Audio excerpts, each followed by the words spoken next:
नमस्कार, मैं हूं अंकुर प्रताप सिंह।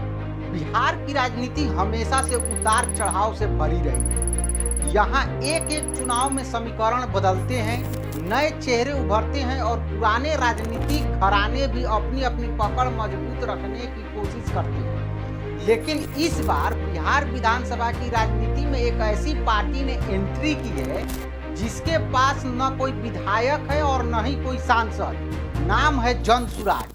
जनसुराज की नींव रखी प्रशांत किशोर ने, जिन्हें लोग पीके के नाम से जानते हैं। राजनीति के माहिर रणनीतिकार, जिन्होंने कभी देश की बड़ी बड़ी पार्टियों को चुनाव जीतने के मंत्र दिए। उन्होंने 2022 में एक अलग रास्ता चुना। भीड़ भाड़ वाले पटना से लेकर गांव-गांव की गलियों तक पदयात्रा की, लोगों से सीधी बातचीत की और कहा कि सत्ता की राजनीति दिल्ली या पटना में बंद कमरों में तय नहीं होगी, इसे गांव की चौपालों से तय किया जाएगा।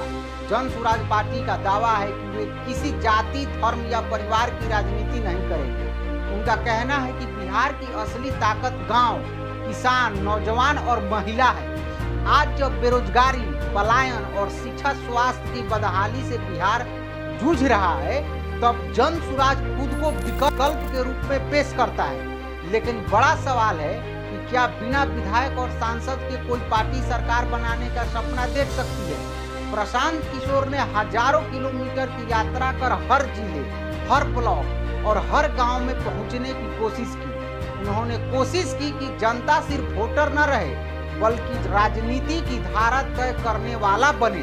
गांव के एक किसान से जब पूछा गया कि जनसुराज का क्या असर पड़ेगा, तो उसने कहा कि बाबू, अब तक सब नेता चुनाव के समय आते हैं, ये तो सालों से घूम रहे हैं, देखिए क्या कर पाते हैं।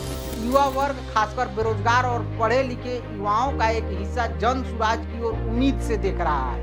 उनका कहना है कि जब पुराने दलों ने नौकरी और विकास का वादा पूरा नहीं किया, तो शायद यह नया चेहरा कुछ कर सके। लेकिन बिहार की राजनीति आसान नहीं है। यहाँ जातीय समीकरण सबसे बड़ी कुंजी है। यादव, कुर्मी, राजपूत, ब्राह्मण, दलित और मुस्लिम वोट बैंक, सभी का गणित बेहद जटिल है। जनसुराज का दावा है कि वे जातीय राजनीति से ऊपर उठकर काम करेंगे, मगर सवाल यह भी है कि क्या बिहार की जनता सचमुच जातिवाद की जड़ों से निकलकर किसी नए विचार को अपनाएगी?